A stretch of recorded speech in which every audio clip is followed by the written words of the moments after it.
Hello students. आज हम BSc third year organic chemistry के हेट्रोसाइक्लिक कंपाउंड्स अर्थात विषम चक्री यौगिक का आइसोक्विनोलिन वाला पार्ट डिस्कस करेंगे, जिसमें हम आइसोक्विनोलिन की प्रिपरेशन और प्रॉपर्टीज़ को डिस्कस करेंगे। आइसोक्विनोलिन बेसिकली एक हेट्रोसाइक्लिक एरोमेटिक ऑर्गेनिक कंपाउंड है जो कि बाईसाइक्लिक हेट्रोसाइक्लिक है, द्विचक्रीय विषम चक्रीय यौगिक है और ये क्विनोलिन का स्ट्रक्चरल आइसोमर है, क्विनोलिन का संरचनात्मक समावयव है। क्विनोलिन में जो नाइट्रोजन विषम परमाणु है वो संख्या 1 पर होता है, पोजीशन नंबर 1 पर होता है, जबकि आइसोक्विनोलिन में ये जो हेट्रोएटम नाइट्रोजन है वो पोजीशन नंबर 2 पर उपस्थित होता है। और इसमें भी क्विनोलिन के समान ही बेंजीन रिंग और पिरिडीन रिंग आपस में फ्यूज्ड होते हैं। और इस आइसोक्विनोलिन को 3,4 बेंजोपिरिडीन के नाम से भी जाना जा सकता है, क्योंकि उस केस में यदि हम नंबरिंग करेंगे तो 1, 2, 3 और 4, ये 3 और 4 पर बेंजीन रिंग जो है वो फ्यूज है, तो इसलिए 3,4 बेंजोपिरिडीन के नाम से भी इसको जाना जाता है। या इसको 2 बेंजेजीन, इसमें पिरिडीन और बेंजीन रिंग में जो नाइट्रोजन जो हेट्रोएटम है वो पोजीशन नंबर 2 पर है, तो इसलिए इसको 2 बेंजेजीन के नाम से भी जाना जाता है।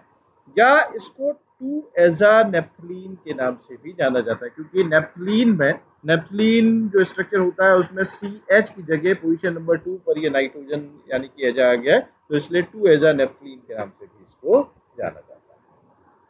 इसमें जो वलय के सभी परमाणु है, all the atoms of ring, जो कि वलय में उपस्थित हैं, जिसमें कार्बन और नाइट्रोजन है, इसमें 9 कार्बन और 1 नाइट्रोजन परमाणु है, वो सभी कार्बन और नाइट्रोजन जो है sp2 संकरण अवस्था में होते हैं और इसलिए एज सच मॉलिक्यूल प्लेनर या समतल संरचना वाला होता है। और इसमें total number of pi electron जो है वो क्विनोलिन के समान ही 10 होते हैं, और उसमें 10 में से 9 from 9 carbon 1 each and 1 from nitrogen. 9 carbon में हर एक से एक और 1 नाइट्रोजन है उससे 1, ये मिलकर के 10 पाई इलेक्ट्रॉन सिस्टम बनाते हैं। And therefore according to Huckel's rule, जिसमें 4n+2 पाई इलेक्ट्रॉन होते हैं, हकेल रूल के अनुसार वो एरोमेटिक होता है, तो इसमें भी 4n+2 पाई इलेक्ट्रॉन यानी कि 10 पाई इलेक्ट्रॉन है। Therefore according to Huckel's rule it is aromatic. इसकी अधिकतर प्रॉपर्टीज जो है वो क्विनोलिन के समान ही होती है, थोड़ा बहुत इसमें डिफरेंस होता है, पोजीशन जहाँ पर रिएक्शन होती है वो थोड़ा डिफरेंट है, otherwise almost all the properties are similar to that of quinoline. Now we come to synthesis part, इसके संश्लेषण की विधियाँ। इसमें पहली विधि है बिश्लर-नेप्रोल्स्की सिंथेसिस। इस बिश्लर-नेप्रोल्स्की सिंथेसिस में वी यूज 2 एराइल एथेनअमीन। एथेनअमीन क्या होता है? CH3CH2NH2, ये एथेनअमीन है। इसमें पोजीशन नंबर 1 और 2 पर एक H की जगह एराइल ग्रुप आ गया, तो it is 2 aryl ethanamine. Now this reacts with acyl chloride या एसिटाइल क्लोराइड के साथ या एसिटिक एनहाइड्राइड के साथ रिएक्शन करते हैं, तो it gives rise to formation of amide. This type of amide is formed. Now this amide can be cyclized with loss of water to a 3,4 dihydroisoquinoline. उसको निर्जली कारक P2O5 की उपस्थिति में गर्म करते हैं, तो निर्जली कारक P2O5 की उपस्थिति में गर्म करने पर cyclic dehydration occurs and this type of product is obtained, जो कि 3,4 dihydroisoquinoline है। और फिर इस 3,4 डाइहाइड्रोआइसोक्विनोलिन को रिड्यूस किया जाता है, और ये रिडक्शन होता है कार्बन और पैलेडियम की उपस्थिति में हॉट कंडीशन में, और उससे ये आइसोक्विनोलिन में परिवर्तन हो जाता है। तो इसमें भी स्टार्ट विद 2 एराइल एथेनअमीन और उससे स्टार्ट करके हम आइसोक्विनोलिन प्राप्त करते हैं। Next is Pictet Gams synthesis. Pictet Gams synthesis में वी यूज 2-hydroxy 2-phenylethanamine.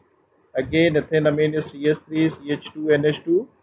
इसमें नंबर 1 और 2 पर, 2 पोजीशन पर एक H की जगह OH और एक H की जगह फिनाइल ग्रुप, तो इट इज़ 2-hydroxy 2-phenylethanamine।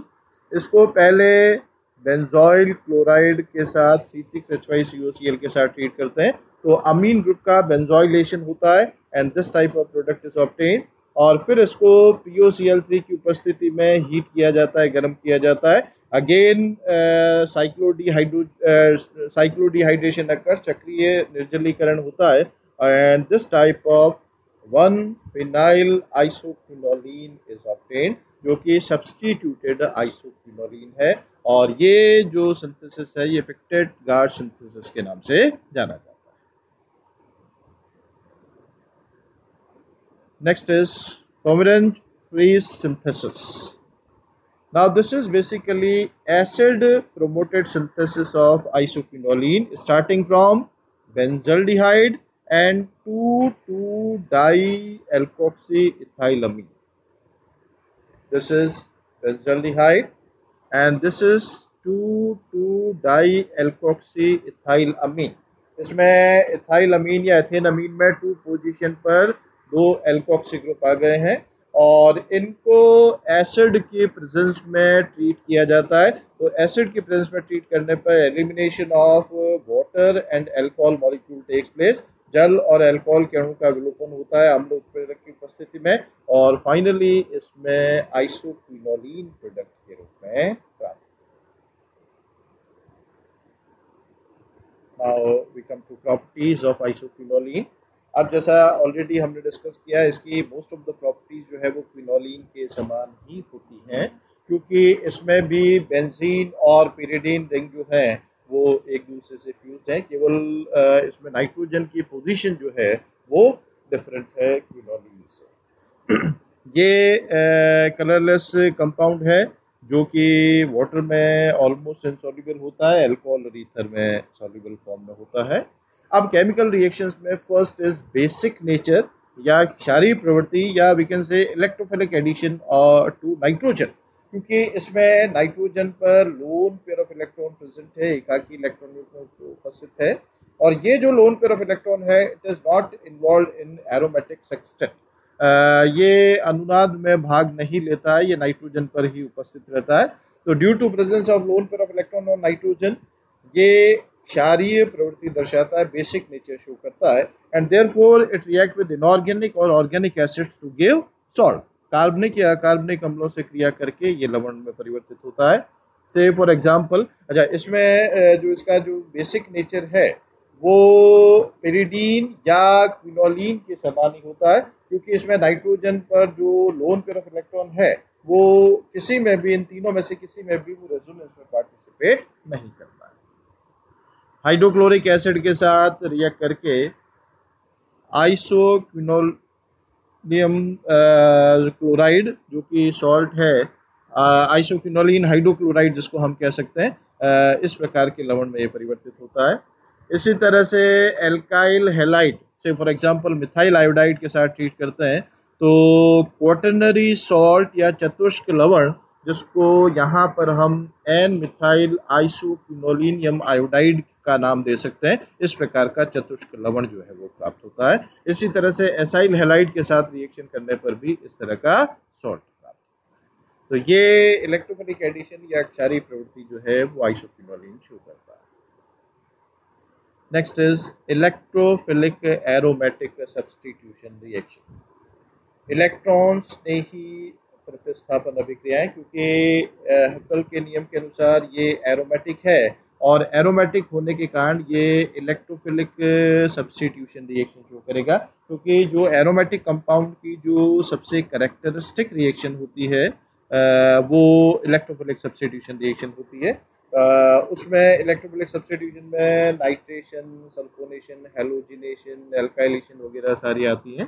तो इसमें इलेक्ट्रोफिलिक सब्स्टिट्यूशन होता है और वो भी क्विनोलिन के समान ही या तो पोजीशन नंबर 5 या पोजीशन नंबर 8 पर होता है। इसमें numbering 1 2 3 4 5 6, 7 and 8. So either electrophilic substitution takes place at position number 5 or at position number 8. से फॉर एग्जांपल यदि हम नाइट्रीकरण करें, नाइट्रेशन मिक्सचर के साथ क्रिया करें, तो 5 और 8 पर नाइट्रो ग्रुप अटैच हो जाता है। सल्फोनेशन रिएक्शन करें जिसमें फ्यूमिंग सल्फ्यूरिक एसिड या ओलियम के साथ रिएक्शन करें, तो पोजीशन नंबर 5 पर प्रेफरेबली इसमें sulphonic acid group SO3H group substitute होता है और इस तरह का प्रोडक्ट बनता है। और यदि लुईस एसिड कैटलिस्ट AlCl3 की प्रेजेंस में ब्रोमिनेशन करें, तो पोजीशन नंबर 5 पर ब्रोमीन सब्स्टिट्यूट होता है। तो इसमें मोस्ट ऑफ द केसेस में mixture of products is obtained. Position number 5 और 8 पर दोनों पर रिएक्शन होती है, पर मेजर प्रोडक्ट पोजीशन नंबर 5 पर रिएक्शन से बनेगा या 8 पर बनेगा, वो डिपेंड करता है रिएक्शन कंडीशन पर और किस तरह का इलेक्ट्रोफाइल अटैक कर रहा है उस पर। देन रिडक्शन रिएक्शंस, अपचयन क्रियाएं। रिडक्शन रिएक्शन इसमें अलग अलग कंडीशन में अलग अलग होती हैं। से फॉर एग्जांपल यदि हम डाईइथाइल एल्यूमिनियम हाइड्राइड की उपस्थिति में अभिक्रिया करें, तो इसमें ये पोजीशन नंबर 1 और पोजीशन नंबर 2 पर एक एक हाइड्रोजन ऐड हो जाता है, तो इसलिए ये 1,2 डाईहाइड्रो आइसोक्विनोलिन जो है वो उत्पाद के रूप में प्राप्त होता है। यदि हम सोडियम और एथेनॉल के साथ रिएक्शन करें या हाइड्रोजन और प्लेटिनम के साथ करें या निकल और हाइड्रोजन के साथ करें, तो उस केस में 1, 2, 3, 4 चारों पर एक एक हाइड्रोजन अटैच होकर के सिंगल बॉन्ड में कन्वर्ट होता है and product obtained is 1, 2, 3, 4 tetrahydro isoquinoline. इसी तरह से कॉन्सेंट्रेटेड HCl की उपस्थिति में hydrogen in presence of platinum यदि रिएक्शन करते हैं, तो उस केस में 5, 6, 7, 8 टेट्राहाइड्रो आइसोक्विनोलिन उत्पाद के रूप में प्राप्त होता है। तो अलग अलग कंडीशन में अलग अलग तरह से रिडक्शन होता है and different type of products are obtained. Next is oxidation या ऑक्सीकरण क्रियाएं। Normally it is resistant towards oxidation, इसका सामान्य परिस्थितियों में वैसे ऑक्सीकरण नहीं होता है, but if we use alkaline KMnO4 as oxidising agent, क्षारीय केमिनोफोर ऑक्सीकारक के रूप में प्रयोग करते हैं, तो उस केस में ऑक्सीकारक विदलन होता है, यानी कि रिंग जो है वो टूट जाती है और वो रिंग दो तरह से टूट सकती है and mixture of 2 products is obtained. यदि ये वाली रिंग ब्रेक होती है तो इस तरह का थैलिक एसिड उत्पाद के रूप में प्राप्त होता है, और यदि ये वाली रिंग ब्रेक होती है तो पिरिडीन 3,4 डाई कार्बोक्सिलिक एसिड उत्पाद के रूप में प्राप्त होता है, और इस पिरिडीन 3,4 डाई कार्बोक्सिलिक एसिड को सिंकोमिरोनिक एसिड के नाम से भी जाना जाता है। अब यदि यही ऑक्सीकरण क्रिया उदासीन केमिनोफोर के साथ की जाए, तो उदासीन केमिनोफोर की उपस्थिति में ऑक्सीकरण करने पर इस प्रकार का थैलिमाइड जो है वो उत्पाद के रूप में प्राप्त होता है। और यदि हम इसका ऑक्सीकरण किसी पर एसिड की उपस्थिति में करें, पर एसिड्स क्या होते हैं, RCOOOH, तो इस तरह का आइसोक्विनोलिन ऑक्साइड जो एडिशनल ऑक्सीजन इसका पर एसिड का है, वो नाइट्रोजन के साथ कोऑर्डिनेट बॉन्ड से लिंक होकर के इस तरह का आइसोक्विनोलिन ऑक्साइड के रूप में परिवर्तित। Next is nucleophilic substitution reaction, नाभिक स्नेही प्रतिस्थापन अभिक्रिया। अब इसमें क्योंकि क्विनोलिन और आइसोक्विनोलिन में नाइट्रोजन परमाणु वलय में उपस्थित है और ये नाइट्रोजन परमाणु -I प्रभाव दर्शाता है, it is electron attracting group. तो इलेक्ट्रॉन अट्रैक्टिंग ग्रुप होने के कारण, जैसे इलेक्ट्रोफिलिक सब्स्टिट्यूशन की रिएक्शन की हमने बात की थी, तो उसमें जो इलेक्ट्रोफिलिक सब्स्टिट्यूशन, क्योंकि नाइट्रोजन अपने -I प्रभाव के कारण इस पेरिडीन वलय के इलेक्ट्रॉन घनत्व को कम कर देता है, तो इलेक्ट्रोफिलिक अटैक कहाँ पर होता है, बेंजीन वलय पर होता है, आइदर एट पोजीशन नंबर 5 और एट पोजीशन नंबर 8। पर दूसरी ओर अब हम जब नाभिक स्नेही प्रतिस्थापन की बात करें, न्यूक्लियोफिलिक सब्स्टिट्यूशन की बात करें, तो क्योंकि नाइट्रोजन के -I प्रभाव के कारण बेंजीन वलय इलेक्ट्रॉन न्यून हो जाता है, तो इसलिए उस पर न्यूक्लियोफाइल का अटैक जो है वो पॉसिबल है। अब न्यूक्लियोफाइल इसमें अटैक कर सकता है, और वो न्यूक्लियोफाइल अटैक कहाँ पर करेगा, इस पोजीशन नंबर 1 पर, क्योंकि यहाँ पर नाइट्रोजन का भी -I इफेक्ट है और इस बेंजीन रिंग का भी माइनस इफेक्ट है। तो दोनों के बीच में ये पोजीशन नंबर 1 होने के कारण जो न्यूक्लियोफिलिक अटैक होगा वो पोजीशन नंबर 1 पर होगा। यदि हम इसको सोडामाइड के साथ अमोनिया की प्रेजेंस में हीट करते हैं तो 1 पोजीशन पर NH2 माइनस न्यूक्लियोफाइल सब्स्टिट्यूट होकर के 1 अमीनो आइसोक्विनोलिन उत्पाद के रूप में देता है। और यदि हम आइसोक्विनोलिन को KOH के साथ हीट करें तो KOH के साथ हीट करने पर KOH में कौन सा न्यूक्लियोफाइल है, OH माइनस न्यूक्लियोफाइल है, तो वो OH माइनस न्यूक्लियोफाइल इस पोजीशन नंबर 1 पर अटैच हो जाएगा and it will give 1 hydroxy isoquinoline S. तो ये कुछ इंपॉर्टेंट रिएक्शन है आइसोक्विनोलिन की जो कि बिल्कुल क्विनोलिन से रिजेंबल करती ही है। So this is all about isoquinoline. Thank you.